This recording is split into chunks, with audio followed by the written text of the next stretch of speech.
Hi, in this video I'll teach you how to transfer Google Play Games data to Game Center. So the first thing you need to do is to make sure to head over to Play Store right here. And then from in here, make sure that you're logged into the account that you're using on your Play Games. As you can see, I'm logged into this email. So once I have checked that, I just need to head over to my Play Games and then make sure that I am also logged into that specific email. So let's just wait for this to load right here. You can actually create a gamer name in here. And as you can see, I have been using the same email, which is the VN Friends one right here. Now let's head over to our home. Click on the three dots right here. Click on settings. And then in here, you can see this options right here. So from in here, you can see all of these options and also this privacy right here.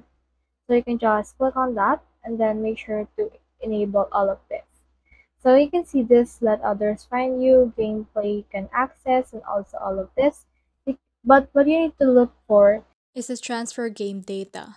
So if you have that, you just need to click on that. But sadly, in my case, I don't have that yet because on some issues on my end. But if you had that, you should click that, and that should be able to have you make sure to sync your Google Play Games data to Game Center. So that's the whole process. I hope this video helped you to transfer Google Play Games data to Game Center. If you have questions or comments, comment them down below and we'll try our best to answer them. Thanks.